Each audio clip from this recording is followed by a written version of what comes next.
All right, we're live. Okay, cool. Awesome. Well, y'all, thank you for coming out tonight. My name's John Icary. I'm from Murfreesboro.com. We got Mike and Rob over here from Republic Services with the landfill.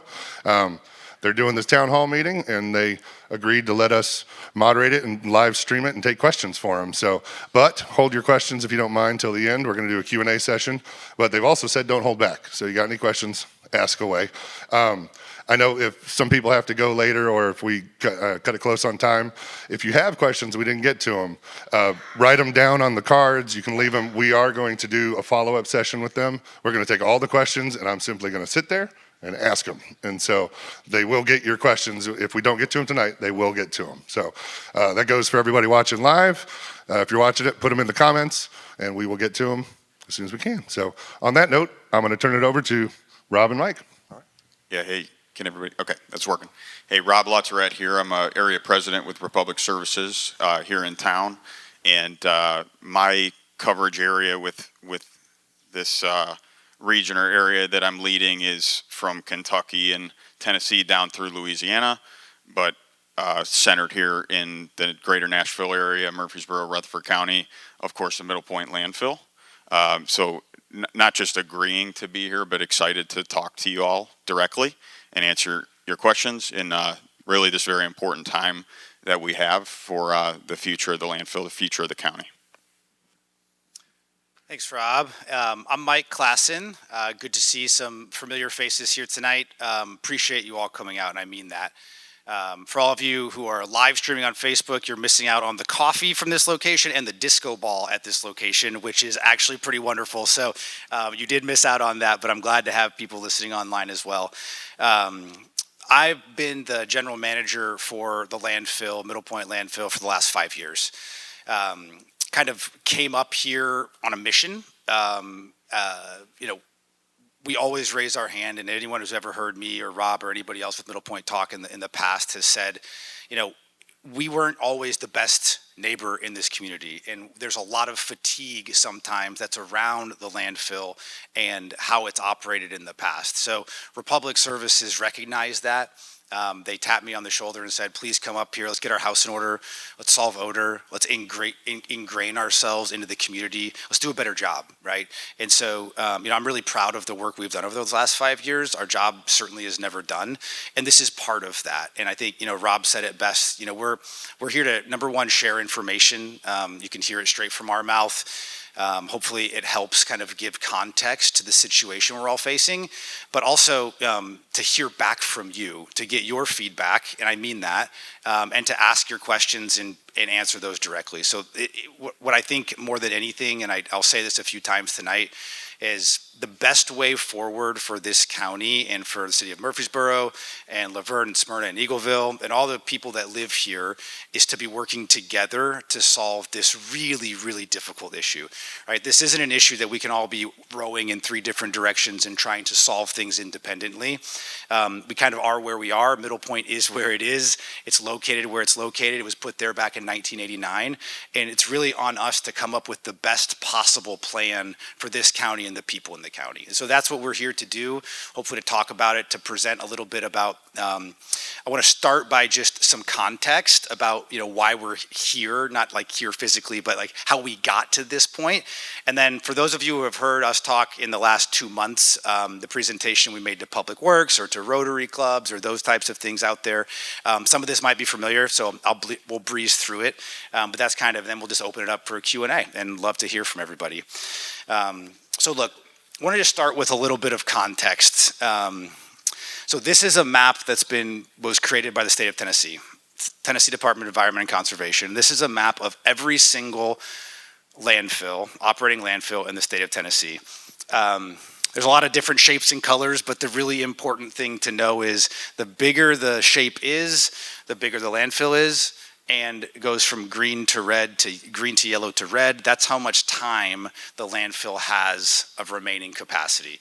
And that's really why we're talking about this right now, right? We're talking about this right now because Middle Tennessee has grown exponentially, right? And that puts a lot of strain on all of our infrastructure, roads, water, electricity, solid waste, right? Landfills.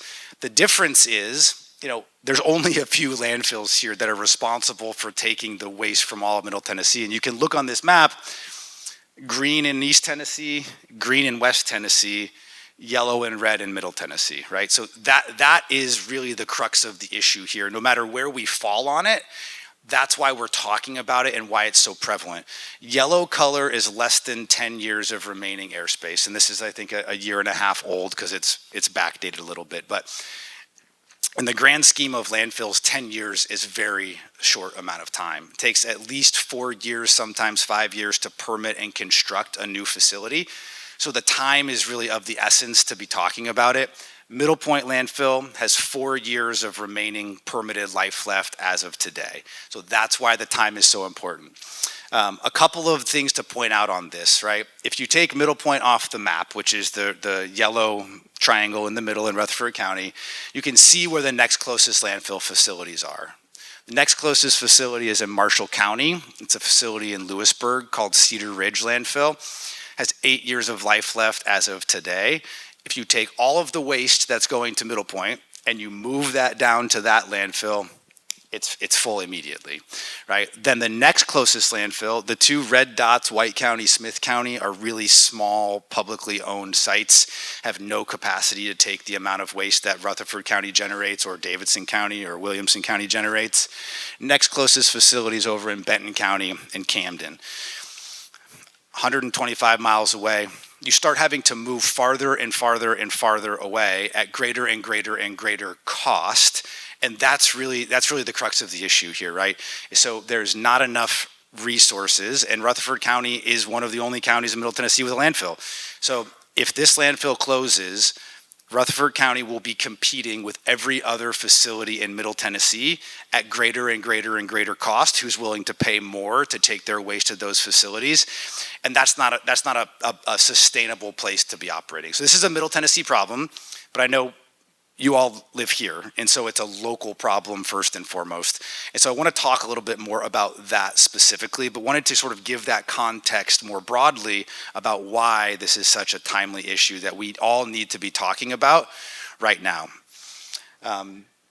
So just Middle Point Landfill and Rutherford County have what's called a host benefit agreement, signed in 1989. Back when Walter Hill was a distant way from the city of Murfreesboro. And what that agreement says, it's been in effect in its exact same way it was originally written all the way back from 1989. And that agreement has a couple key points in it or not in it. And it's important to talk about because when we talk about the potential to expand Middle Point and to change the way we operate in this community, we're talking about it to renegotiate that host agreement. That's sort of the governing document on all of this. So originally signed in 1989, includes free disposal for the citizens of Rutherford County through the convenience centers, as well as the city of Murfreesboro, which gets picked up from the curb. A $1.20 host fee for out-of-county waste. That means for every ton of out-of-county waste Republic brings to Middle Point, we pay the county $1.20. And that number has stayed the same since 1989. It also has zero restrictions on the quantity of waste that we're able to bring to Middle Point and or where we can bring it from. In fact, it says explicitly in there that the county cannot limit or restrict in any way our ability to bring waste in. And we know in talking with all of you, that's a point of frustration and something that we need to sort of adjust and change.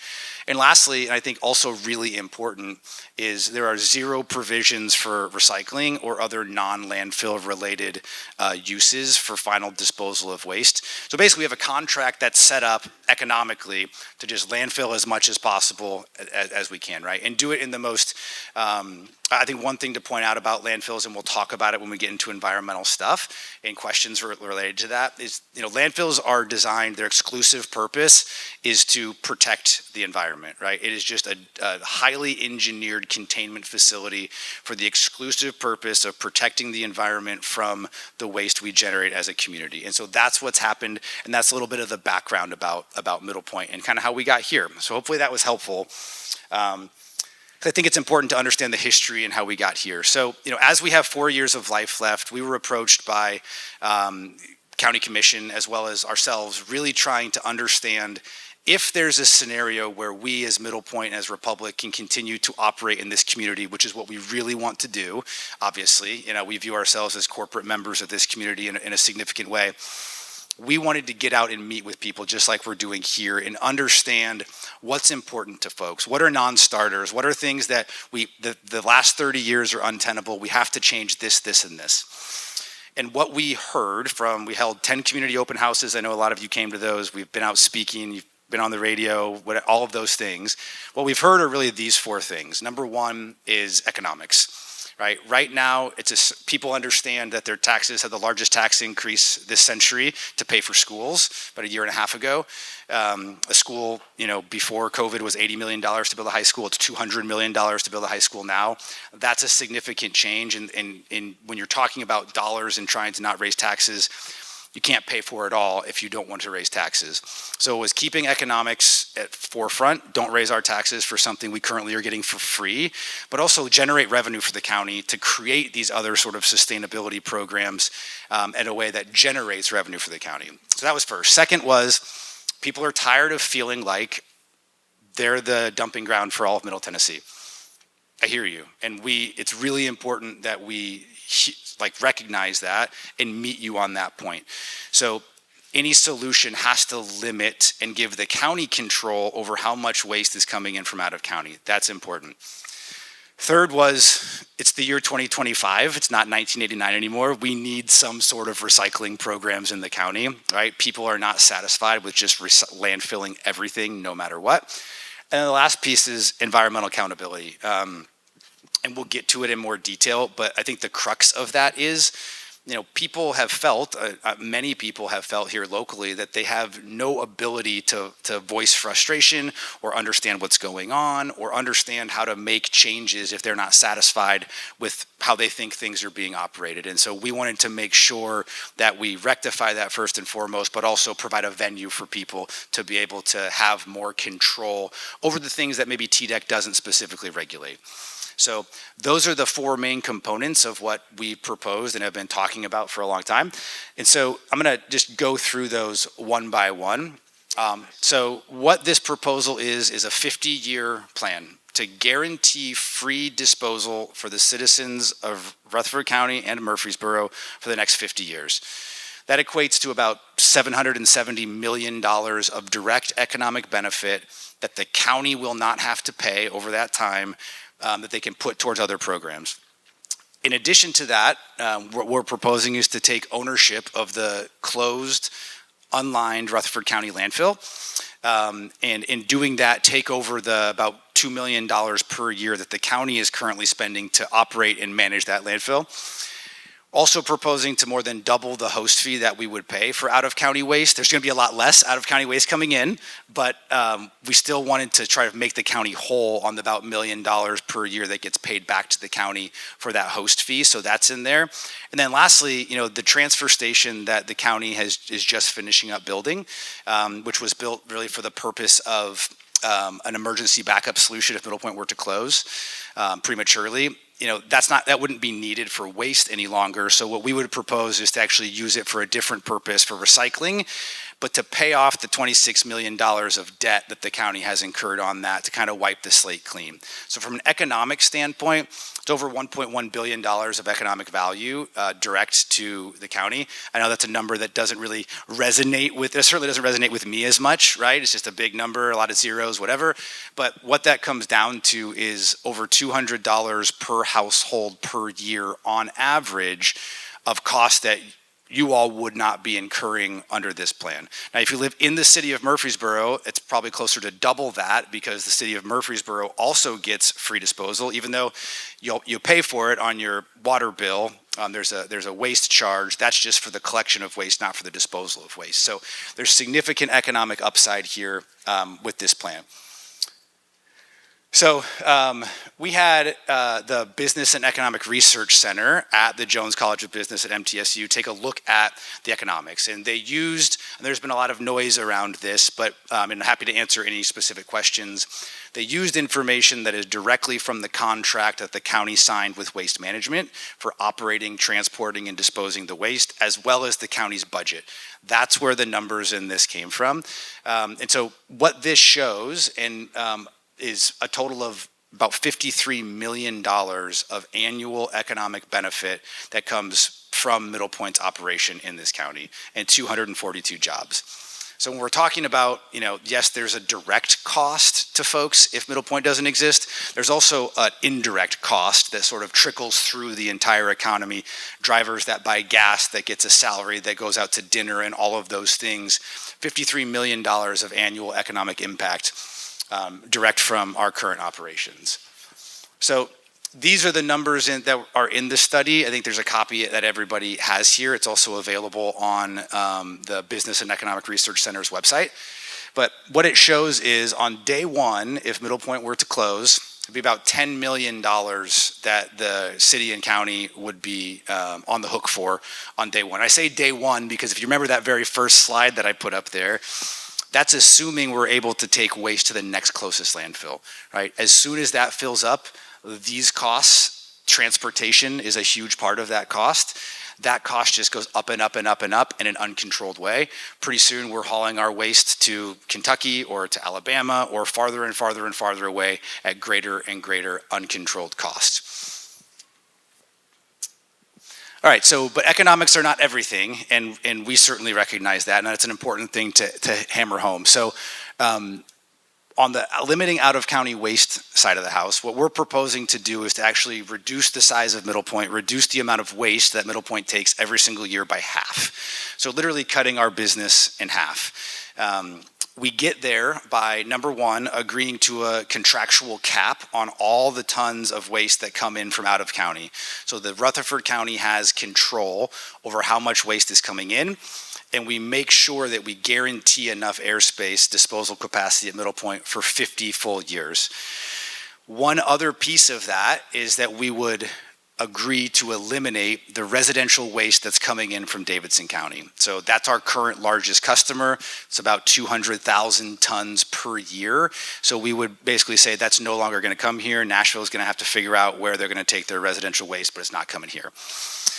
So we really feel like that answers the call on the concern about the amount of out-of-county waste coming in. So here's just a map of okay, how does this even work? What does this look like? So everyone kind of knows, I'm sure, Jefferson Pike's there up on the top of the screen, 231, Lebanon Pike down on the side, East Fork of the Stones River wraps around. They're in red, the red shaded, that's Middle Point Landfill. And then the purple shaded, that is the closed, unlined Rutherford County landfill. And so when we're talking about expansion, we're talking about that orange valley between the two hills. There's a nice little cross section up on top which kind of shows what that looks like. So it's not expanding closer to where people are. It's not expanding closer to the road. It's really consolidating two existing hills and making them one hill. Never going higher than current permitted elevation, never getting closer to public view. And while we do that, we install modern engineering controls into the closed Rutherford County landfill to help alleviate some of the environmental issues that are documented to be happening there. And that's a really important piece as well. One thing that's also really great is altogether this is 1,000 contiguous acres. And when I say we're looking for feedback, we're really looking for what else can we be doing out here at this facility that's more than just managing waste and recycling, right? Could we be building parks? Could we build a CTE center? Could we be doing any number of great ideas that the community thinks we could use with 1,000 acres?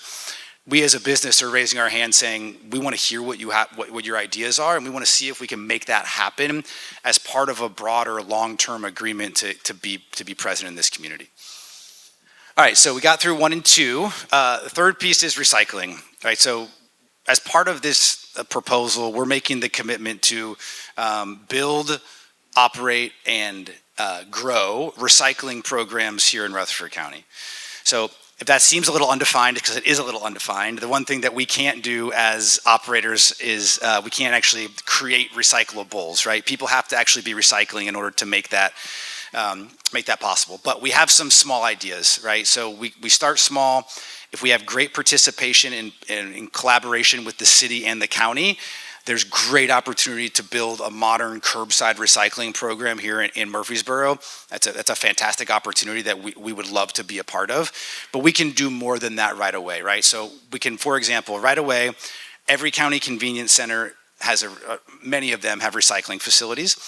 Instead of hauling those boxes all the way through Nashville traffic, paying another company to take them from us, we could use the county transfer station, bring them all there, get a ton of efficiency in the collection operation, and actually sell those as a revenue opportunity for the county. So that's one idea.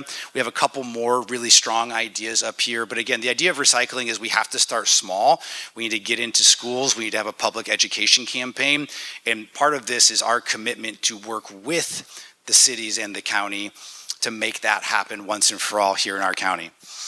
Last, I just want to talk about environmental accountability. So, I started off by saying this, and and it's important to end by saying this. If I put myself in everyone's shoes and leaders' shoes, they say, well, sure, you guys have spent $25 million to get odor under control, and you've made a lot of progress on all of these, maybe litter collection and dust and better communicating and all that. Well, sure, you've done all those things now, but you've done that because you want something from us, because you're trying to get this facility expanded. So how do we know that the next 30 years don't look like the last 30 years? And I think that's a common criticism that we get. Y'all were terrible 15 years ago, 10 years ago, and we can't trust you now. So I really want to emphasize one way that we've solved this problem, other than just showing up and doing a great job every single day in other communities, is by establishing an environmental accountability council. And so what that looks like is created by county commission, appointed by county commission. In our host agreement, in our contract with the county, we actually have very prescriptive standards that this council of appointed leaders in the community would be able to hold us to. Things around odor, things around litter and dust and communication, and any of those things that TDEC doesn't directly regulate. We're basically saying we're going to allow the community to hold us to those standards that will be laid out in a contract. And if we don't meet those requirements, there will be some level of punishment or some teeth in that contract to be able to hold us accountable. Because I'm not going to be here 50 years from now. I'm not sure about all of you. Some of you might be here 50 years from now. But this contract has to outlast all of us. And that's really, really critical. So that's kind of what the nuts and bolts of what we've proposed is. And just one final thing is, this is a start. This cannot be our plan. This needs to be the county's plan. We need to hear from leaders, hear from the public, understand what you're looking for, and have an opportunity to tailor it so that we make sure that this is a great plan for the future generations of Rutherford County. So with that, I appreciate everyone hearing me out on kind of walking through the plan. John, you want to go ahead and I'm sure someone has the first question. So who wants to be the first one to pop up? Gentleman up here had Okay, his there hands we up go. first. There Right. we go. There you go. Can you roll back to the initial contract in '89? Okay. When this was implemented back in 1989, I remember it very well. What they emphasized more than anything else was free disposal of citizens of Rutherford County and City of Murfreesboro. They would get it for free. There was nothing ever mentioned about outside trash at that time to be coming into this county.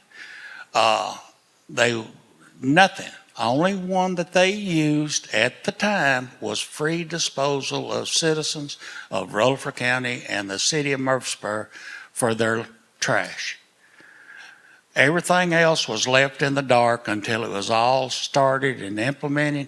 Then everybody got kicked when they found out that this other wording was in the contract.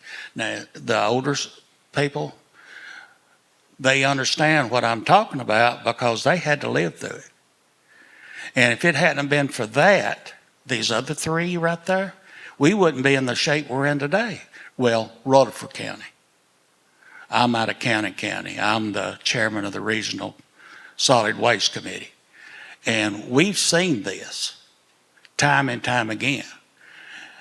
And yes, y'all are not been good neighbors to Rutherford County. The damage is already done as far as water, soil, and so on. Now you're saying you're going to be the savior of Rutherford County. Well, the damage is done. You cannot take a child down at Walter Hill anymore and swim in that creek. You have well water that is contaminated. Of course, now your argument is it's acid rain. Well, if that be the case, it ought to have been acid rain back in the 60s and 70s. But, y'all got a long road to hoe as far as being trusted. You haven't been in the past, and it's going to be hard to trust you now. And it's one of these things that, we're dealing with people's lives here. Homes. There's a lot of people that's come in and not even being from around here that's bought houses that's been affected by this, and the realtors hadn't told them what the problem was. Now their houses ain't worth nothing. They can't get rid of them. They're there because of this. So that's just my opinion. And as far as the Regional Planning Board is concerned, all the other counties, we're involved and we're supporting Rutherford County and the city. We will not stop supporting them. And we'll do whatever we can to protect these people where they'll have a decent life. Thank you. All right. Yes. Okay. I saw your hand come up next over here. My name is Lynn Davis, and I live about 4 miles from the landfill. Some of you all probably know. And no disrespect to any of you all. This is your job, and you're supposed to make this look good, so we understand that. I guess the one thing that really is disappointing to me is the fact that we have commissioners who are accepting promises that Republic will do into their communities, that in order for them to make sure that this gets passed. 30 years ago, when I moved here and this had just occurred, county commissioners received all kinds of gifts then. I'm really very disappointed that we are where we are today. This is not a good plan. This is not good for our county. It's not good for us at all. And the scare tactics that's being used right now, saying that our taxes are going to go up, I don't believe that at all. I do not believe that at all. We will figure this out. This landfill needs to go. It needs to be shut down altogether. So, Lynn, thank you. And you did a great job speaking, by the way. So the nerves did not show at all. And I really appreciate your comment. I just feel compelled to sort of respond because there is, and I want to say it very clearly, there's a lot of intentional disinformation being put out there from leaders about improper actions by Republic as it relates to county commissioners or other leaders in the community. And I want to say just very, very clearly for everyone to hear that is 100% false. There is zero truth to anything that's been said. And I think what's really, we came here about 7 years ago. I started meeting with county commissioners, and the feedback that we got was, y'all are not plugged in enough to our community. Like, we want to see you give money to great sources, be philanthropists, go involve in career day at schools, sponsor breakfast for Smyrna Wings of Freedom Fish Fry and the United Way and those types of things. And we said, yeah, absolutely. We want to do that because it's important as businesses in the community to be supporting and be philanthropic of our time and of our dollars. And that is exactly what we've done. We've done that for a significant amount of time, and we're going to continue to do that. And it's really important to draw a clear distinction between, we have met with nearly every county commissioner. That's true. We've met with nearly every leader in the community. That's also true, both elected and otherwise. In every single one of those meetings, exactly what I'm saying, what we've said right here is exactly what we've said in those meetings, right? This is as public as it can possibly be and as above board as it possibly be. And the insinuation that we're doing something unethical by supporting really important causes in our community, it's wrong. And it's something that we need to stand up for and say very clear that it's not true. Yeah. Yeah, hey, we'll give Mike a break here for a second. I just want to chime in on that. I've been in most, if not all, those meetings with Mike, and I'll say it like he said it. It's been the exact same consistent message, whether it's a commissioner that has historically, vocally implied, whatever the case may be, hated us, hated the existence of the landfill. We give it to them the same way people that, are more happy to meet with us, I'll say. And if anything, some of the normal course philanthropic things that we've done in the past 5 to 7 years, those are in the past. In this period where we've known that this proposal, whatever we're calling it, that's been on the table, we've been actually declining asks for certain sponsorships and charity givings and so forth, just to avoid any potential perception that that's what's driving here. So, and then I'll just thank you too, sir, for everything in your history and giving it out the way that you did today. I just want to counter and ask a question. There's fear coming from you as well in the safety environmental way. I just want to ask you as a response, what specifically are you referring to where you can say emphatically it is not safe? There you go. Well, like I said, over in that area, Walter Hill is not safe anymore. The creek, the water. In what way? Kids can't swim there no more. Last year, we've had incidents where children had swam and then they got poisoned by the water and they wound up in the hospital. Now, we've had wells, water wells for houses and stuff. They're contaminated. So, and at one time, you had problem with leaching from your site, correct? Go ahead. So I think, again, I think it's really important to speak factually on the two things that you just outlined. Right. So if I can, so first of all, as it relates, so Middle Point is probably one of the most regulated, all landfills are, most regulated facilities in the state of Tennessee and country. And that's a really good thing, right? That's exactly what it should be because they're complicated facilities to operate. So we sample the groundwater from a whole bunch of wells all around the perimeter of landfill twice every single year to analyze for a whole bunch, 150 plus constituents that are in landfill leachate. We have zero exceedances of groundwater protection standards of any groundwater well around the perimeter of Middle Point. To say that there's groundwater contamination coming from the facility, and again, you don't have to take my word for it. This is all well documented at the state of Tennessee. So it's really important to know that we're proud of our environmental record as it relates to water quality, and the results are there to speak for them. To your other point on, there was a really, really sad situation a few years ago where there was a sort of a stagnant pool of water down around Walter Hill Dam that a young boy was swimming in, and he got like a bacterial infection, which oftentimes happen when you swim in stagnant pools of water. Has absolutely nothing to do with Middle Point Landfill whatsoever or our operation. And so I think it's a dangerous conclusion or an extension to jump to say that's a cause, because truly, sir, that's just not true, and it was not a cause. Well, We'd like to see the data. I'd like to see the data on that. And besides that, you didn't answer my question about y'all had a leaching problem at the landfill.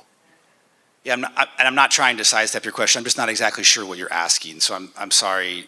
Can you have any more information about Well, that? your contaminants leaching from the landfill. Sure. Yeah, and I definitely understand what you're saying, and I think I tried to answer it the best I could, which Yes, is if that were the case, you would see chemicals showing up in the groundwater and stormwater and all of those things, right? That's what you would happen.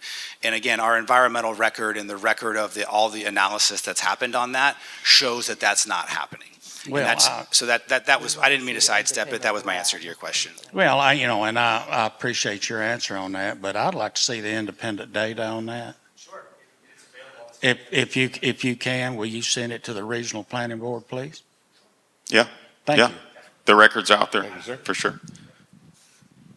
All right. Okay. There's a lot of hands. I apologize. I'm trying to get to them, and there are a ton coming in online. So I'm going to try and do the best I can here. So bear with me, guys. But you were up next. Thank you. It is the year 2025. By definition, a landfill is not sustainable.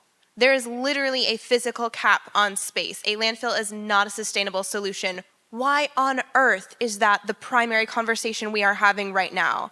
And recycling, compost, any other solution is secondary to filling up the landfill, is secondary to expanding the landfill. That's not sustainable. That's ridiculous. Over in Sevierville, Dollywood's been composting and recycling since 2015, 2012 even, in Sevierville, Tennessee. If they can do it in Sevierville, Tennessee, I think we can definitely do it in Rutherford County.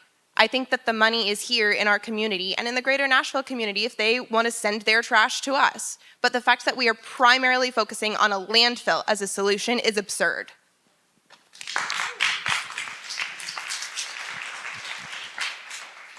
Yeah, hey, I'll respond to that. First and foremost, Republic Services is an environmental services business. We're not solely a landfill business.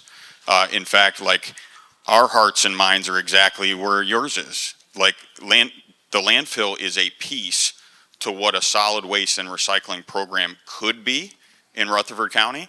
And there are many other counties that we do business with and partner with across the country where it's a multifaceted approach, right? We do things like composting, we do things like front-end recycling that reduces the backside essential that is a solid waste landfill still, until there's a scalable alternative that's better, doesn't have its own emissions profile, doesn't have its own, excessive cost, frankly.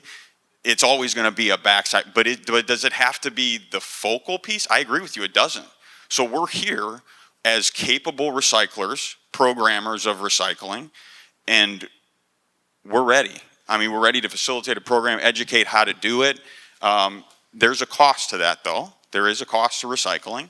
The commodities that come therefrom are valuable, but there is a cost to source, separate, collect, and yield the material out so that it is sellable. But I 1,000% agree with you. And that's part of what Mike said. The plan has a landfill in it, but it should be a conversation between county leaders and Republic, because we're one of the biggest recyclers in the country as well. We could figure those things out together.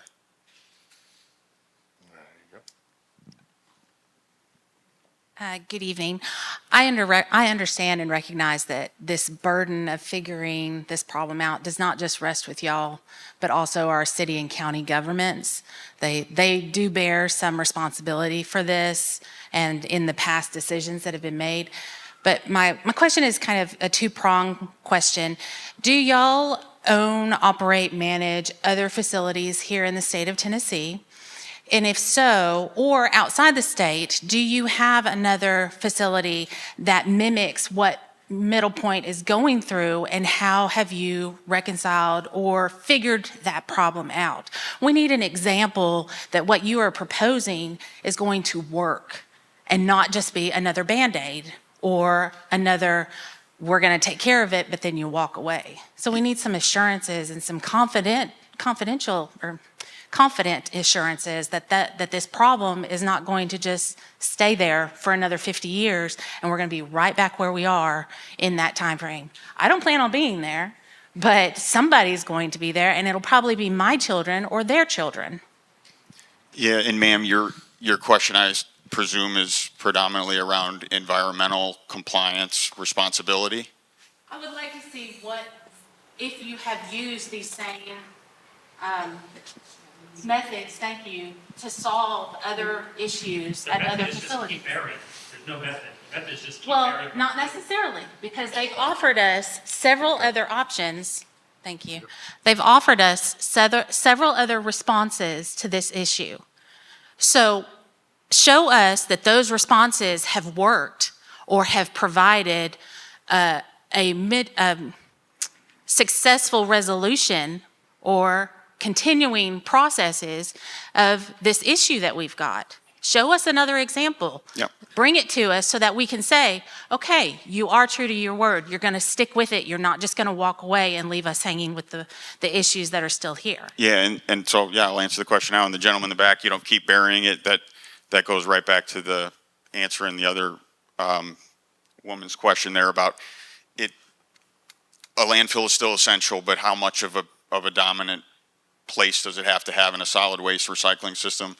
You know, that's what we're trying to figure out, and that's what we'd like to lead on. So to answer your question, though, ma'am, yeah, a couple examples. So I operated a landfill in Charlotte, North Carolina, the second biggest site in North Carolina. It's the primary landfill that serves the need of Charlotte, Mecklenburg County. It's domiciled in the city of Concord, which is in Cabarrus County. Very similar. I mean, Mecklenburg County sends most of its tons, even though it's in Cabarrus County, so forth. We've had a really, really good record. Still not perfect. None of these are, but very, very good as a neighbor. Even the things that are non-regulated, like odor and things that are nuisance, dust, so on and so forth. We have a citizens advisory board, just like what we talked about, and we meet with a couple retired engineer neighbors that lead from the community right next door. We meet with them regularly, and those guys love them to death. I mean, we would sit down and really get into the systems themselves, the engineering itself, and pour over the cause and effect of things within the system. And then those folks were like fully armed with information, exactly, no Chinese wall there. It's just pure transparency. And then they bring that stuff back to community meetings, and they're a voice. They're within us, and there's no like, hey, we have the town hall twice a year that we could really gussy up for and come on over. It was open gate, open door policy. I mean, people just cruise safely, of course, but people just cruise through whenever. There's a landfill in Houston, Texas that I also operated, and there was an enhanced odor management plan there, which the odor is, you know, either the trash itself or gas from the decomposing waste. But an enhanced odor management plan, which was put together by a citizen representation group, Texas Department of Environmental Quality, and then we lived by that. I mean, and it was, you know, voluntary to a degree, but it's about getting the comfort level with the neighbors, because people get really upset by what they don't know or they're not informed on, right? So then they deduce their own conclusions about this is poisoning me or whatever the case may be. And then there's all the public record for us. There's all the public studies about communities' health that live around major landfills, historic, like landfills, not even sophisticately engineered as they are today, but these things have been going on for decades and decades and decades, right? And really just bury it kind of places. And there's all kinds of trending health data from those communities that have lived there. I grew up next to a landfill. I'm a kid that grew up next to a landfill in Chesterland, Ohio. And I went, you know, did all this with my dad, and he was a representative for our community and our neighbors, and got that transparency enough that we felt good about it. We bought knowing the landfill was there, and I lived there my whole childhood, and you know, so it's about giving people the comfort, right? And then, hey, if the system is, you know, going to burp or it's going to have a moment, like it's good to know those things from not any kind of bias, Republic leader, you know, milling around, hey, is there an issue, is there not? It's a neighbor that can come grab us by the collar and say, hey, something's going on here, we're experiencing this. We respond to it. Just one thing to add, and that, like, more regional experience. We have 10 landfills in Tennessee, I believe. And one of those, we operate 2 in the Memphis area. And part of what we do there is we actually operate their recycling facility. So the city of Memphis owns the recycling facility and has recycling programs that are established, which, any community can do those same things, but they understand that they don't maybe have the expertise to operate that facility. So we have a ton of collection in that market, but also we actually operate the recycling facility on behalf of the city of Memphis. And so those are like, where this stuff works really well is when the cities and private businesses and the counties are working together. And I think you recognize that from your opening statement, from your question. We have a ton of those examples and happy to talk about some more of those, but like every single place this is working awesome is where we're working with each other, not against each other. Just one more thing. So contractually, legally, then I'll just say, not goodness of our heart deal, a new host agreement with the county would actually have this stuff written in, right? It would have teeth to subscribe to how we perform and what kind of ramifications that might have if we don't. Mayor Carr, one thing we definitely agree on with him is that the contract we've been running under right now is really, really old and probably needs work. I mean, not just the life of it, but the content of it. And we're here to say that there's concessions to be a modern landfill operator with full transparency. There's concessions we're eager to make for the comfort of folks like you in this room. John, go.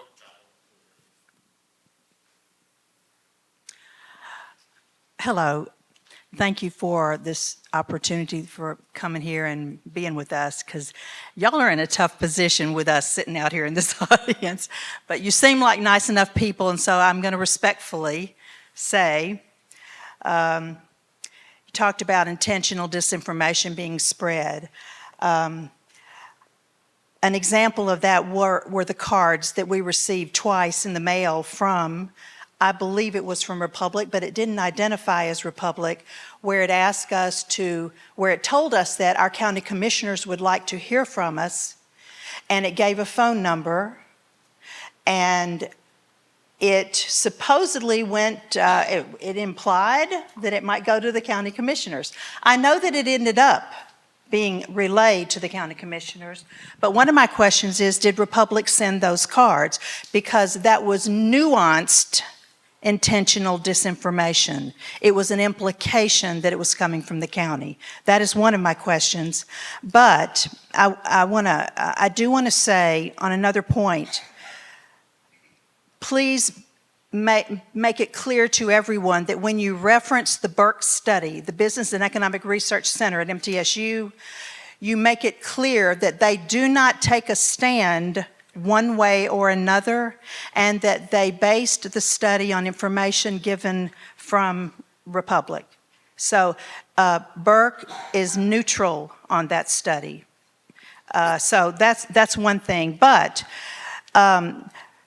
your argument about positive economic impact here, the positive economic impact is the positive impact on Republic. Some of your claims, particularly about taxes that will not go up, are not solid. And you are speaking on behalf of a corporation that is set to profit from this and to continue to profit. And so it's difficult for you to make the argument when you have lost the trust of the community. So my final question is, would you withdraw your effort to expand the landfill? That is my final question. So I have 2 questions there. All right. Well, I think I counted 4, and they were all really good. So I'm going to try and do my best to answer them. I want to start by saying, like, we only win if y'all win, right? The only way forward is for us to be an active member of this community long term. We've invested so much, like, money, life, energy. We are the largest collector of waste and recyclables in all of Rutherford County. We provide an incredible service as a company to the citizens and businesses and industry of Rutherford County. And so when I want to be really clear about the Burke study, because you are exactly right. And we have never said that there is support or opposition. No, ma'am. What I've said very clearly is these are the numbers, right? It's just numbers. There's nothing implied by those numbers. It's just data. That's it. And I want to be very clear. Even though others have said we've said that, you can go back and listen to anything we've said publicly. That's never been said because it's important, right? Because MTSU doesn't have a dog in the fight. They're not trying to participate and get in the muck of this political dumpster fire, for lack of a better phrase, right? They're just providing the information. And I think, like, okay, if we're trying to solve a super complex economic question, don't you want the smartest, most credentialed people, researchers from a university with a pristine reputation of doing the right? Isn't that exactly who we want doing the analysis of what is the economic impact, right? And so that is what we attempted to do there. And what I've said, and I'll say it again, is if there's an alternate plan, if Mayor Carr has a plan and he wants MTSU to evaluate that plan, I think they should do it. Like I think we all just need to be talking and understand what the plans and options are, and have an objective third party be looking at those to say, yeah, we've validated these numbers. And again, I will reiterate that the numbers that came from there are from publicly available documents that are we did provide some information, but there's the waste management contract and there's all sorts of county budget. That's where a lot of these numbers came from on how much it's going to cost per ton. So you had really like strong points, and I'm glad you made that clarification specifically about the MTSU study. Your last question about, I just want to close with, we are looking forward, and we truly believe in our hearts that we can be part of the best possible solution for this county. So are we going to give up? No. I mean, this is hard what we're doing. Like, this is a really hard topic, and we're here to talk to everyone about it, even people that disagree with us, because we believe so strongly that the best way forward is together. And Middle Point Landfill is always going to be there. Right? You could put a padlock on that gate tomorrow, and for the next 50 years, it is producing gas and wastewater, and then the county built a transfer station, and they're bringing trucks in there all the time. In fact, there's 2 times as many trucks because they're hauling it out as well. That facility will always be a place where the waste comes through, always. Sorry, yeah, I didn't mean to skip over that question. I just forgot that one. So look, yes, so those mailers came from us. I'm sorry that if your perception was that there was some disingenuous there. I'm sorry, excuse me. It did, it says Republic Services on there. And I want to be very, it says they're considering a proposal from Republic Services. So, and look, the information that was in the mailer is exactly like this slide right here. Oops. It was the statement that said, please call your county commissioner to express your support for this plan. Right, That was to express your support. And even people that called and expressed their opposition, like those still went through to county. And I think if you ask county commissioners, they would say that that's exactly what happened. So. Yeah, absolutely. Look, it was really important to us, and I'm sorry, I will stop talking. I just wanted to close that out. It was really important to us to get the true information about what our proposal, our plan looks like out to people. And that's why, if you look at this exact 8 things that was presented at Public Works, that's been sent out, that's in the mailer, it's exactly that same information about what that plan looks like. And so that was really the intention, was not to deceive, but to get true information out to people, so you knew that there was something being considered that is going to impact your tax dollars. And that's what we wanted to convey. But thank you for reminding me to answer that. Yeah, you've talked about the philanthropy that you've done in the community. I've actually got 2 questions. I've got this and then a follow-up. Can you give us some specifics about some of the philanthropic contributions that you've made in our community in various districts? Yeah, absolutely. Would love to. So let's see. Education's really important to me. It's a priority to me. So let's start talking about our schools. Walter Hill Elementary, closest school. You literally walk out the front door of Middle Point or of the school, you can see the landfill. So most recently, last year, we built in memory of a late teacher who was beloved. We did a huge grant, over $130,000, to build an outdoor STEM education facility at that school. You can talk to Principal Heath. She's a huge fan of ours and the contributions that we've given to that school. We pay every year towards a teacher enrichment fund, because any money given to schools has to be used for the students and the teachers get left behind.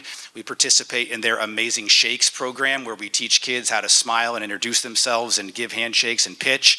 We go on Career Day. We've contributed to Siegel Elementary, Siegel Middle, Siegel High School for turf, for field trips back to the landfill, to Middle Tennessee Christian, to Oakland High School, to Blackman Elementary, to NAACP, to Smyrna Wings of Freedom Fish Fry, to the United Way. I mean, I could keep going. So Yeah, there's keep going, please. Okay. And Do you have one that you're specifically targeting? I don't even remember all the things I said. We'd like to know as a community what you've contributed to our community and how much the philanthropic contributions are, specific numbers. Yeah, so the last page of this blue document, the blue packet, there's a good list of a lot of what those are, including how much we've given and what our annual average is. So that information is right there. And then I don't want to just rattle off things. So if you want to come up afterwards and talk more, I'm always happy to do that. Yeah, so I guess the way that I feel, and a way that a lot of other people feel as well, we live in a republic where our local government has 21 commissioners that are supposed to represent the voters in each particular district.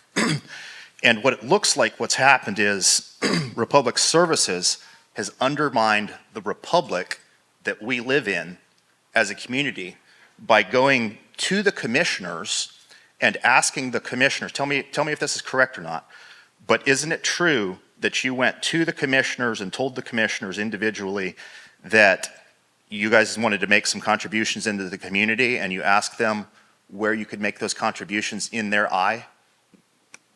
view? No, so let me be real clear. Because I've got commissioners that have told me that. Okay, well, and let me be real clear. So as we started to understand where the needs in this community are, and we're talking like 5-7 years ago. This is not recent. But did you ask the commissioners where contributions need to be made? We have asked community leaders, including commissioners, like, what are worthy causes? What are things that we aren't seeing that could be helpful for this community? And I'm never going to apologize for that. And then you subsequently made those contributions after you had those conversations with those commissioners, correct? I'm not sure. I'm not sure exactly where you're trying to lead me here a little bit. It seems, sure, I'll just be direct. It seems to me there's this bribery statute in the state of Tennessee that says that an individual cannot provide a pecuniary benefit, which is any benefit that can be measured in money, to an elected official in exchange for their influence or their vote. And what it looks like is you guys have made these donations to 501c3s and various schools in a manner which just barely skirts around that law, in a scheme to influence the commissioners into being in favor of the Republic landfill expansion, and also to vote to allow that landfill to expand. And what it's done is it's undermined our form of government, which is our republic, by you guys going directly to the commissioners and undermining the voters by giving millions of dollars in donations throughout the community and saying, hey, we're going to go and we're going to make this donation right here in your eye. That's what it looks like to me. Yeah. And that's the reason that this whole thing stinks so badly. Sure. Thank you.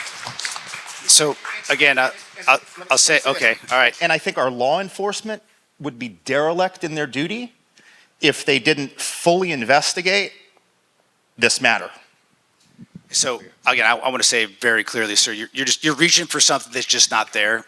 We're a business operating, and there's businesses all over this community are giving back to the community, and that's what we should expect businesses to do, right? There's nothing implied. There's no strings attached. There's nothing like that happening. And I've said it very clearly. I'll say it again. I'm happy to talk to you more after the fact, but we're very confident in the conduct. Like, Republic Services was just for the 7th year in a row awarded by Ethisphere most ethical companies in the world. Like, we both up here pride ourselves in doing business the right way. Now, it's hard sometimes, and we have a hard job to do, but we always do it the right way. And I will look you in the eye and tell you that unequivocally, us and our team have always done it the right way. And I will not apologize, and we will not be made to apologize for supporting our community and giving back to the schools and the children and all of that stuff. It's not going to happen. Yeah, and just going back to what we talked about before, in the period, especially the period that we're in, and all these laws have cool-off periods and all that stuff. I mean, we've been all above board, every commissioner, about this deal, not conflating or confusing this with anything that we've even done 7 years ago. This disconnected, and that philanthropy in the normal course, I'm with Mike. Everybody should do that. I'm not going to question your business practices, or, I mean, I know a lot of businesses make contributions to a lot of philanthropic things. And I wanted to comment on the woman who talked about not even having a landfill. I mean, I'm all about recycling. We, Tennesseans, Rutherford County folks, don't do a good job of that. Most people don't, and it's something obviously we need to work on. But we need a landfill. I mean, what happens if it just closes? We have to transport our trash further, and that's even more environmentally unfriendly with the transport, not to mention the financial impact of gas and everything else. But so what happened? I mean, what is the plan if this closes in 4 years or whenever, or what? Appreciate that question.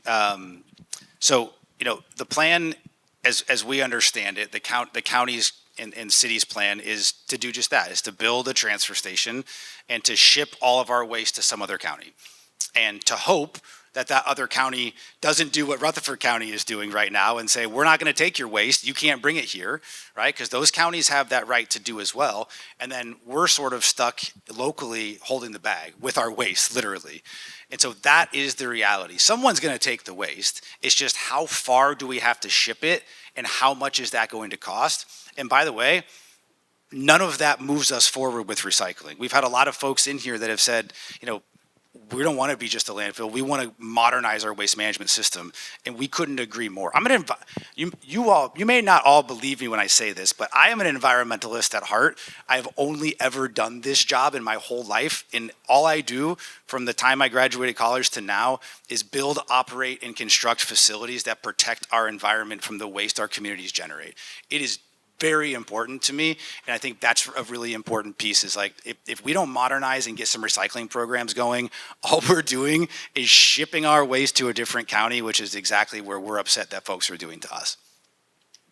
Yep. Okay. So that's the plan, and I want to respond to a piece of yours, and then the other woman that was asking us about the flyer. And so some of this crosses over. So the MTSU study, there's a lot of quibbling about what data went in and what is said in that report and so forth. And well, like any financial model, there's assumptions made, right? And depending on who is doing it and so on and so forth, there's assumptions. Okay, fine. I think Mike had encouraged the county leadership, maybe, okay, if there's an adjustment to the input data that you're seeing, would make that study more objective in their eyes, like go ahead. I'm here to tell you, like, directionally, materially accurate, that thing is true, okay? And any difference of the data that might get put in there with the solid waste plan of the mayor and so forth, it's de minimis, immaterial difference for the overall conclusion of that. So then I'll also just say the plan and the cost of the plan, ma'am in the back, they could wind up calling it whatever they want to call it, anything but a solid waste tax on the bottom of some bill to you. It'll get put somewhere else. But to think that there is going to be no extra cost, anybody that believes that is incredibly naive.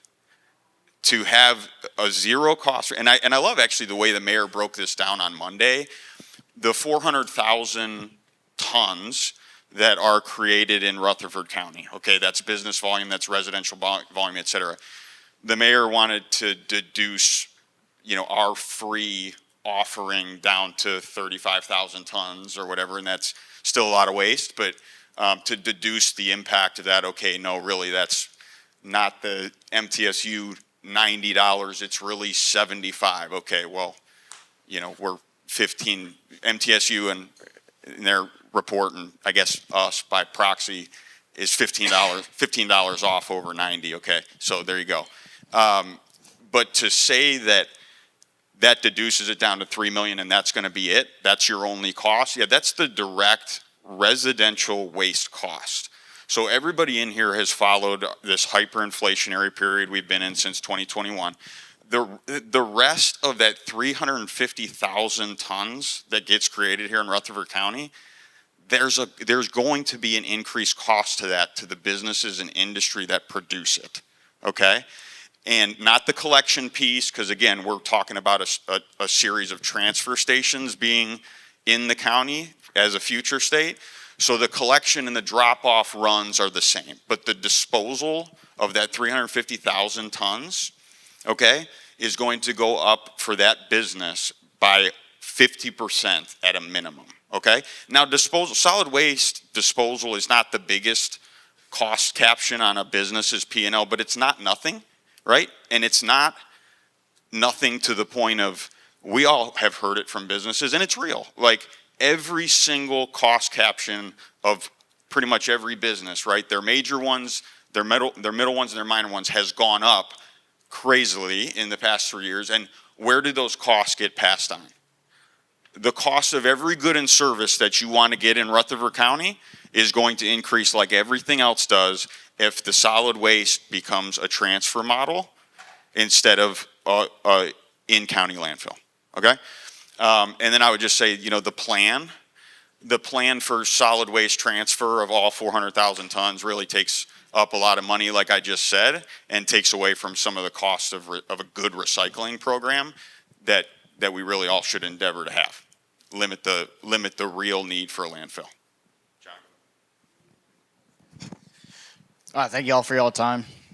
I forgive you, I had no idea what I was getting into when I came today. What do you think?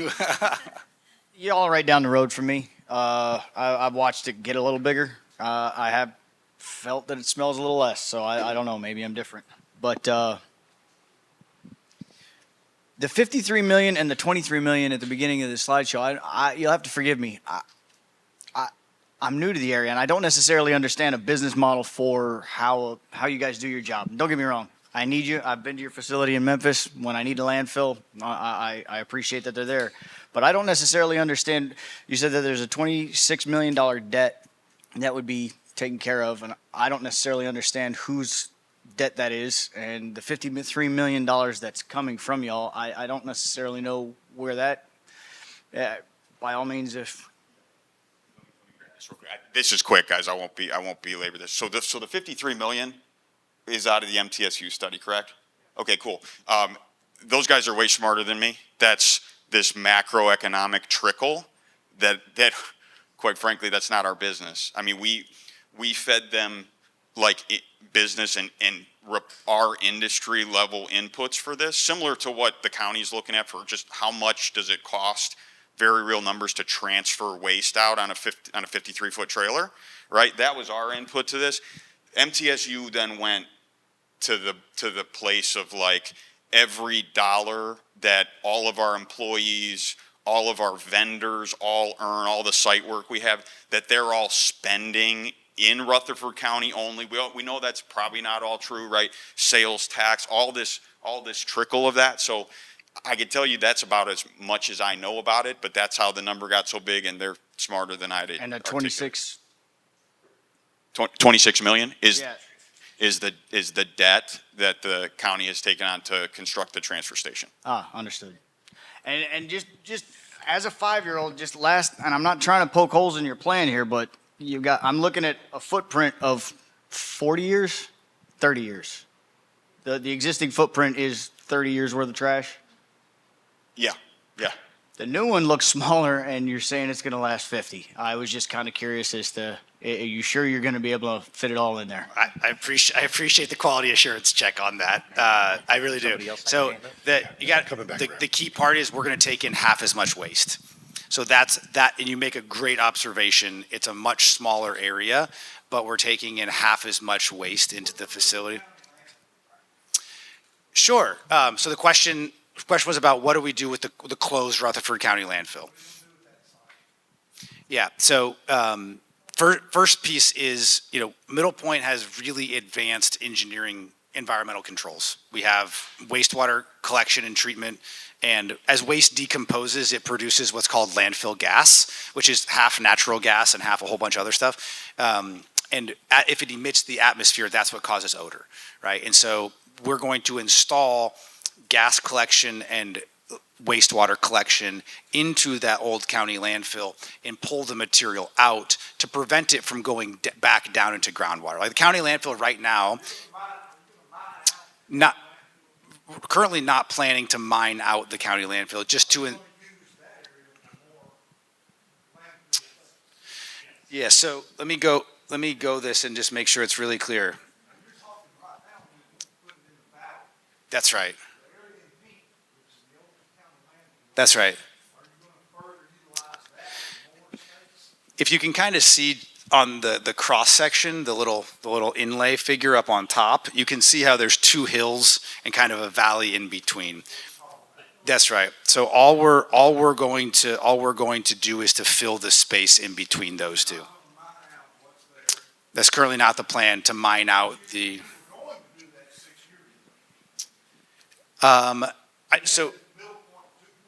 Yeah. So,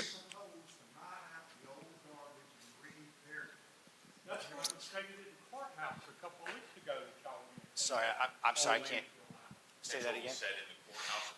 Yeah, actually, so just to be clear, what we said was, if we got asked by county commissioners, like, would you consider doing that? And we said, yeah, we'll consider doing that. Like, again, this is all part of a negotiation. Like, if mining out the old county landfill is something that is so important to county leadership that it has to be done in order to make this work, I think there's good and bad ideas on both sides of that. Is it pros and cons, right? And it's something that requires a lot more investigation, some really detailed engineering, and a really solid plan. So I'm right now, that is not the plan, but I'm not saying that it couldn't be part of the plan if that's determined to be the best path forward. Does that answer your question? Yeah, so 6 years ago, the city and county together commissioned Grisham, Brecker, and GBB, whatever the last guy's name was. Oh, okay.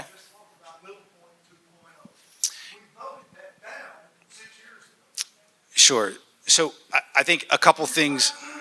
All right, I heard your question. Give me a chance to answer it.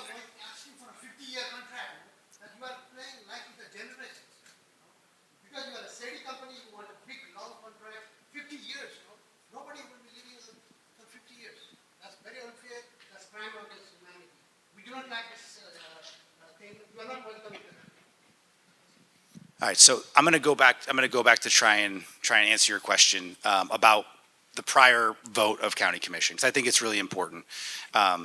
First of all, I think everyone knows that a current commission can make a new vote on something a prior commission did, right? That's why we have taxes. That's why we have changes, everything. In fact, if you go back and listen to that commission meeting, Mayor Burgess actually said verbatim, he said, hey, future commission can just go back and change this. He said that.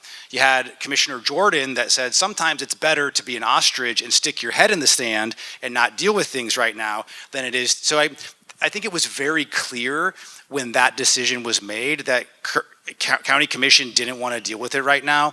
They weren't in support of it right then, but things can change. I mean, I think it would be, I don't think anyone in here would agree that a decision made by a prior county commission can't ever be relooked at or reevaluated by a future commission.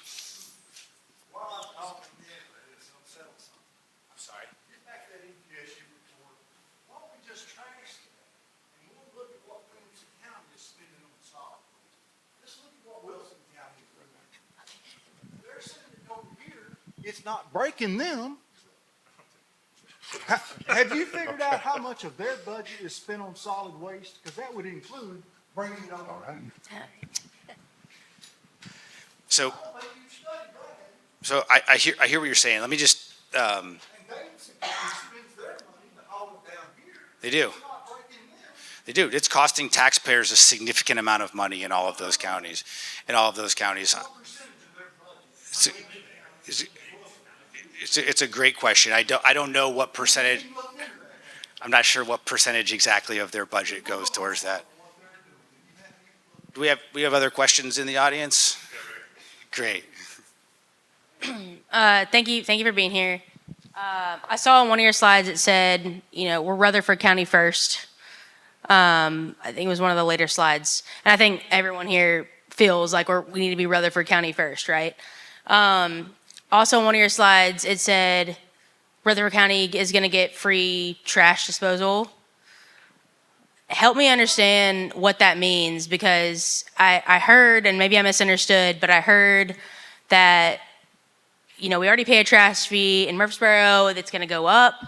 How does that work? How are we supposed to get free? One person's saying free trash disposal, one person's not. I appreciate what you're doing for our community and all the investments that you made and nonprofits and everything, and for the schools. That's important to me as a resident, but how does that impact me? Tell me about the trash fee. I'm confused. Yeah, a really astute question, and thanks for asking that. So, City of Murfreesboro currently, and they've announced this. This has all been through City Council. So, on your water bill, it used to be $11, and it's moving up every year, basically getting up to about $33, I believe. And so that is a waste fee that's on your water bill. That is exclusively for the collection of the waste. And then the city, I believe, is preparing, you have to ask them, but what I believe is happening is they're preparing for when Middle Point were to close, having to charge a lot more to ship the waste out of county. So you're almost like prepaying for that cost. So we collect, and Rob will correct me if I'm wrong. So we collect waste all over the country, and the cost per household to pick up waste once per week is $20. So that yeah, $20 per home per month. So so you're sort of paying for the collection of the waste at your curbside, but there's an additional cost in there that's going to be coming for disposal of your waste that nobody has to actually be paying. In fact, for less than that, cities can put a cart for recycling at your home and collect it once a week, every other week, and take it to a recycling facility. So for the exact same price that we're all looking at, we could actually have a full-blown, robust recycling program with curbside carts for the same or less price, if that's the direction that the city would like to go. So you're saying that if Middle Point were to close, it would be more than $20 Yes. per household per month, you said? Yeah. But we have I would love for the whole county to be recycling, right? So that would be an amazing, I think a couple of other people have said that too. So I would love to see more recycling. So you're saying that we have the option, if that's the way that, whoever gets to vote for it, says that we need to go that way, rather than paying more for this to close, we could pay less or slightly, about the same for us to recycle and eventually not need the landfill as much, or no? Yeah. The best curbside recycling programs, right? That's the easiest way for people to recycle. And when it's really easy for them to recycle, they will recycle. Yes, you could pay for that service in a month and reduce waste going into any landfill. So that's what I'd love to see. So right, and I don't know about the other county comparables there, sir, in the Lexus hat, but we showed you earlier on the slide. It'll be at least $200 per home per year to no longer have free residential waste disposal here in the county, and that does not include the flow through of business pass-through costs that the businesses of Rutherford County would pass through to you as their disposal costs go up for their business. All right, cool. Just real quick, FYI. So we are live streaming this, and for everybody to hear at home, you do have to talk into the microphone. So if you want to say something, I'm more than happy to bring the microphone to you. Just FYI, just got to speak into this. So here you go. Yes, I would first like to speak to you saying that you have any idea what costs would be regarding what the city or the county would charge for anything. You're not involved in those conversations, first of all. Second of all, on your brochure that was done by MTSU, I'm not sure the figures that have to deal with the county's transfer station or anything to do with the county's budgeting or anything like that. I'm not sure where you got those numbers because, frankly, from what I hear, you have not asked the county. So I digress because what I actually really wanted to get up here and say is when this lady over here had asked you, give me an example of a community where you have a landfill, Republic Services, where you have had success and you've been a good neighbor. And you gave that example in, that was Caribous County. Charlotte. Yeah. Charlotte. Well, it just took a very quick Google search to find on WSOC TV, Channel 9, Caribous County, North Carolina, a strong smell coming from a landfill is tormenting people in Caribous County neighborhood. It is not the first time Channel 9 has heard complaints.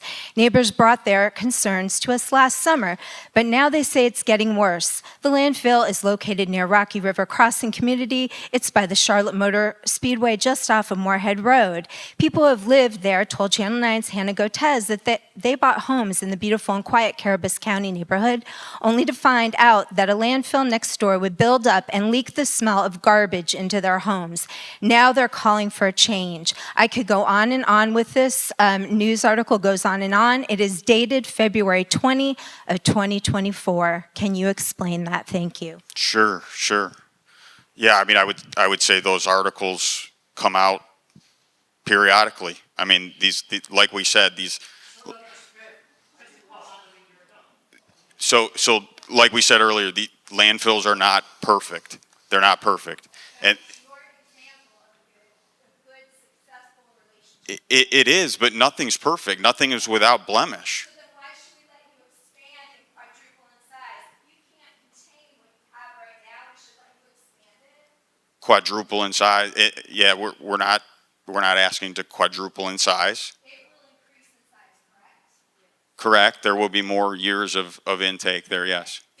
50 years. Yes, so if you cannot control what you have now, then why are we to believe that if you make this larger, that you are suddenly going to be able to be the professionals that you say you are and keep everything contained and make it okay? Yeah, I mean, we can control it. We can control it, and we do control it. You have not controlled it.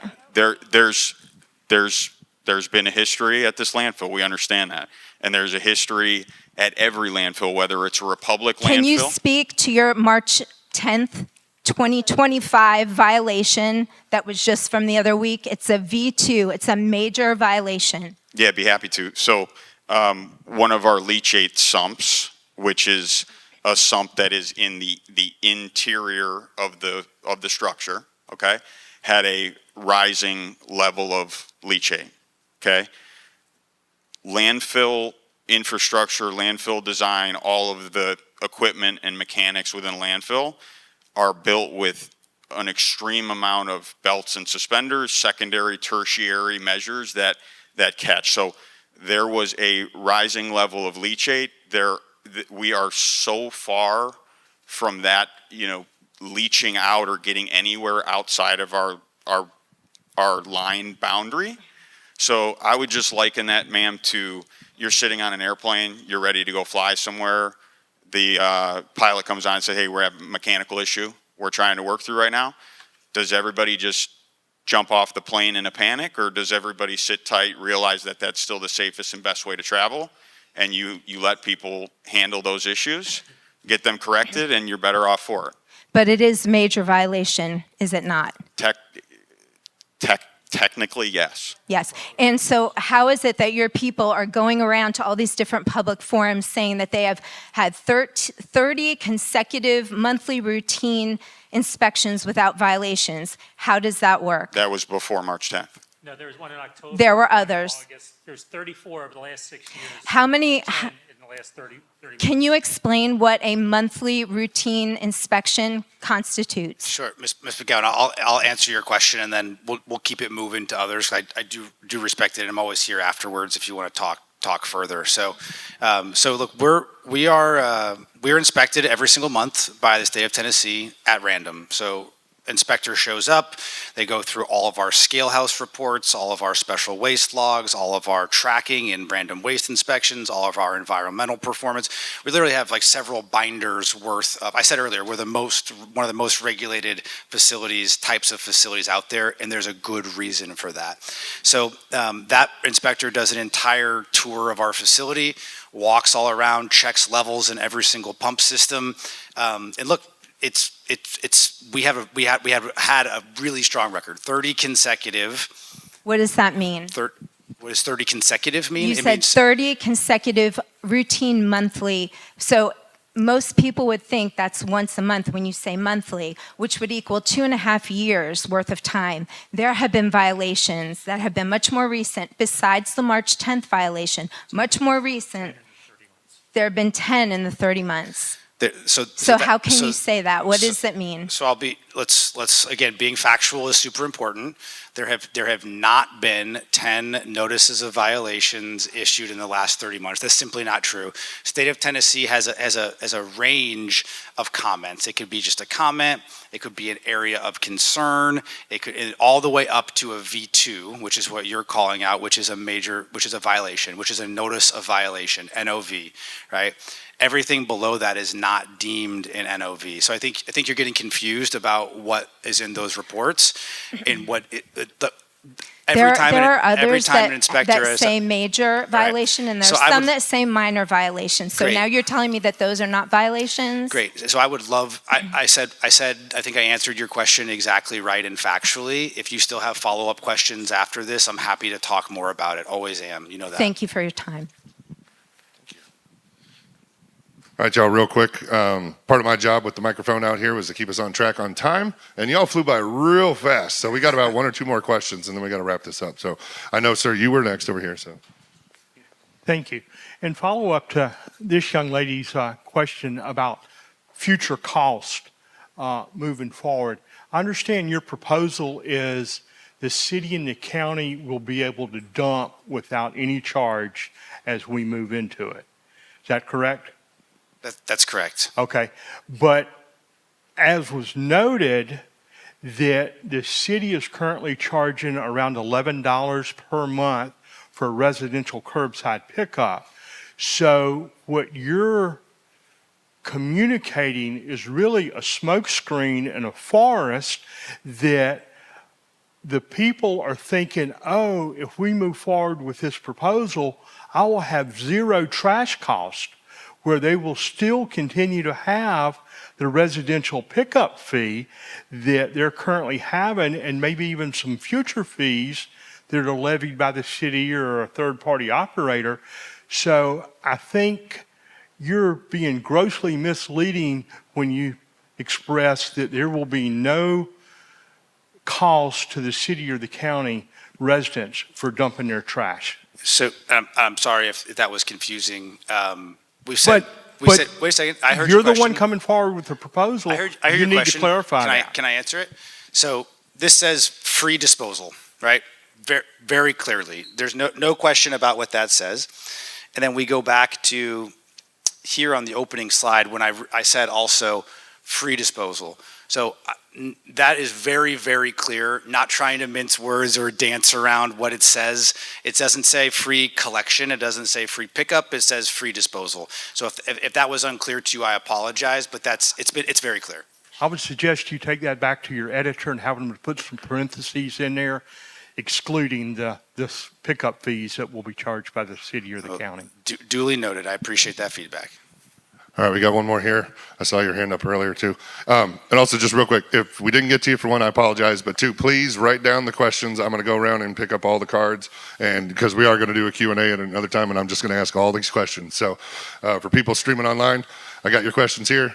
So there you go. Here you go. Thank you. So Thank you for being here and having this meeting for everybody, because I think it was really important for the community. I'm Cynthia Allen. I'm with the Stones River Watershed Association. I think all of you guys should consider joining. You guys are great. You've asked some wonderful questions. We're here to look especially at the pollutant issues. I know these have been brought up a lot. Can you go back a slide or where that said your acreage? So that 1,000 contiguous acres available, that's currently what you're hoping to get? Or can you explain that for a minute? Sure. So we own 808 acres of property that's contiguous, and the county owns about 200. So altogether, that would be a total of about 1,000 acres. Okay, that's great. So right now, the Las Vegas landfill is the largest in the world at 2,200 acres. Just think about that for a minute. So currently, this would be a very large landfill with it being expanded. So that's one point I wanted to make. The second is you talk about the inspections, and there's on EPA right now, you can look and see that there's findings that EPA reports itself that says that many of these landfills are not in compliance with current regulations. And that has been a serious concern that citizens have had, is whether our state is regulating these landfills enough. So that's just a comment that I want to make. The third, let's see, I've got a couple of them just real quick. Right now, the population of Middle Tennessee is 3 million, almost 3 million. So when we're talking about the Middle Tennessee region, the number one issue that we have, especially with the watershed, is no offense to you guys. Mike, I've talked with you many times. I haven't had a chance to talk with you, but I respect your position. But these landfills are not in a good place for anybody. The number one issue you have is the location. These should never have been near this water supply. And the state should not be encouraging a landfill to grow at a location like this. This serves the drinking water for the Middle Tennessee region. That's a pretty big issue. So whether or not you have current issues, or you could potentially have future issues, we know that landfills are a big risk. So on that point, currently, right now in newborns' blood, they can detect up to anywhere from almost 300, we'll say 300 chemicals in a newborn baby's blood. So we're talking about pollutant burden. You guys have had air quality issues. You've stripped the soil in order to cover. We have had water quality issues in general there. No offense to Commissioner Harris, but PFAS is an emerging concern. It's a big enough concern. They've had to look at new water detection limits. So that's just one emerging chemical, and they're bringing chemicals all the time. So body burden is a serious risk. One other thing is your liner. This is a big issue for me, and I know I've asked you several times, but you've had that aluminum dross with the heat below. So I still have never been able to find out, how can you be certain that we know the liner was punctured with the gas wells and they were repaired, but we know there was 18 punctures that were repaired, but that doesn't go to the aluminum dross fire that's been underneath. And how do we know that that liner wasn't compromised in addition to that? I'll get you that in just a second. You're going to have to help me by repeating these again. I know. That's the big question that you'll have to answer. The other, real quick, because I know we won't have time, but recycling, I was told, we've been following this since 2018, and I can't remember his name, but he came out from Arizona, and we asked him then, at the day one when they started to expand and ask for that, he was not for recycling then. He said he had to be... he had to meet his shareholder responsibilities, and so recycling wasn't a big issue. So I think our concerns are that you have been giving out money and trying to buy goodwill and do this recycling, but we've got convenience centers that are recycling, and our markets, quite frankly, our markets need to be dealt with before we can even recycle. Even if we want to recycle, we don't have the means to have the markets to recycle. The last thing is we do robust education. No offense to you, but I think the county can handle its own robust education without having to depend on you to do that. And lastly, this is a public health issue. Regardless of what anybody says, the future of this is a big thing for Rutherford County. This would be the death of our county. And one other thing I want to say is I know the money was brought up. We support the Central Solid Waste Authority Board and our commissioners that had said no expansion. But I know the Stones River Watershed was contacted to accept money, and we declined it. I know we were contacted early for support when my husband was running for county mayor. We declined that and said, we do not support this. We've never supported this. It's in a bad location. So you guys have been here almost 40 years, 30-something years. And none of this goodwill has happened until the last. And the air quality issues, they were addressed especially after the new recommendations from, or the regulations actually from EPA. So a lot of these things that have been happening, you know, they're just late. They're late in the game. And even if you were to fix all of this and it be beautiful, we're talking about 1,000-acre, and then in 50 years, you could potentially expand.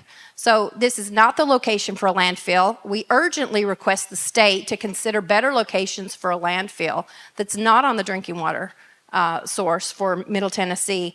And body burden and public health is a big issue. So you guys are wonderful. We respect you very much as individuals. But I think I would gladly pay $200 to see you guys leave. Would anybody else? Raise your hand if you would gladly pay. You know, we've been 30 years into new technology. How many of you had an internet bill 30 years ago? You didn't. Would you pay $400? Technology changes. Would you pay $1,000 to keep my health. So to keep our community I think health. that comes from a very privileged position. I think that there's a lot of people in this county that wouldn't. But we're not talking about $1,000 with all due respect, and aren't Mike. able to we have spend options. $200. Yes, so we I have tried to options. keep up with all of your comments, and I'll Yes. try the and do my aluminum best. draws fire, I think, in the liner and being All right. able to, for sure. That is one So question let me I would love to take- see you ask. And thank you very much.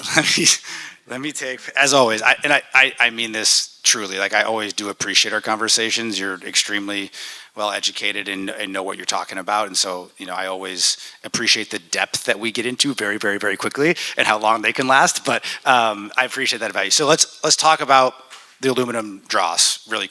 It's not a quick thing, and I'm trying not to nerd out it because I'm an engineer, but I'll do my best. So, you know, back in 2008 and a little bit before that, waste was taken at Middle Point that was the product of aluminum smelting. And that product, as it wasn't known at the time, wasn't known, it happened to a lot of landfills around the country, not just here. As it reacts with water, it releases a lot of heat. It's an extreme exothermic reaction is what it's called. And so that was in 2008. No landfills were taking the material anymore. State of Tennessee approached us, asked us to take more of the material. We did. It got wet and it released a whole bunch of heat. And you know that was a problem for a little bit, and it was a problem that was handled, I would say, expertly by the people at Republic.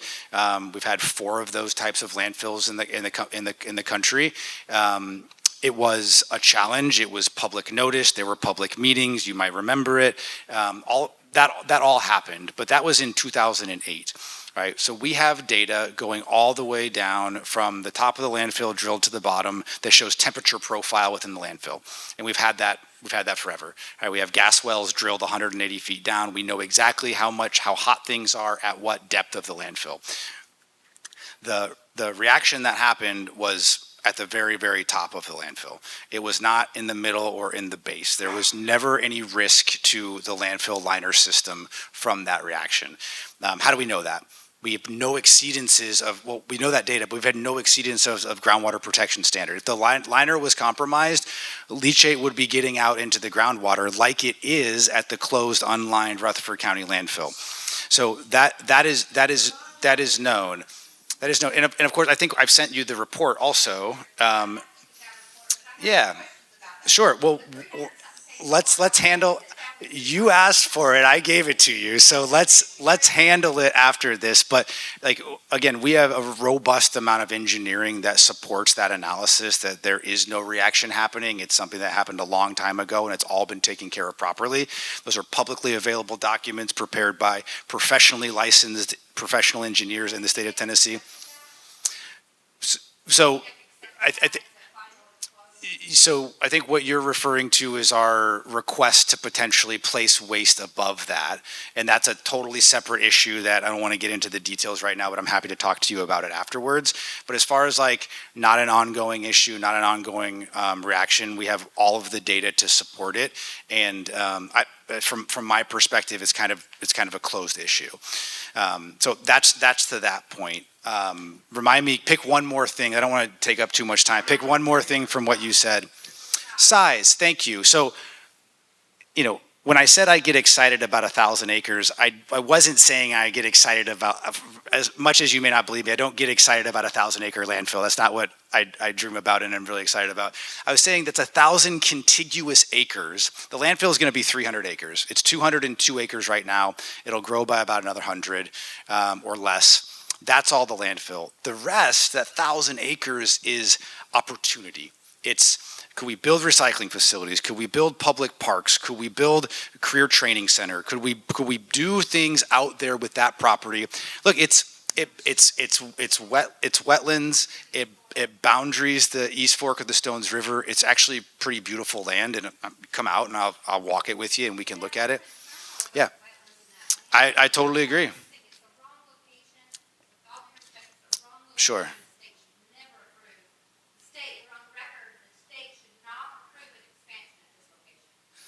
All right. Well, and that we'll address at another time. There you go. If you don't mind. There you go. Okay.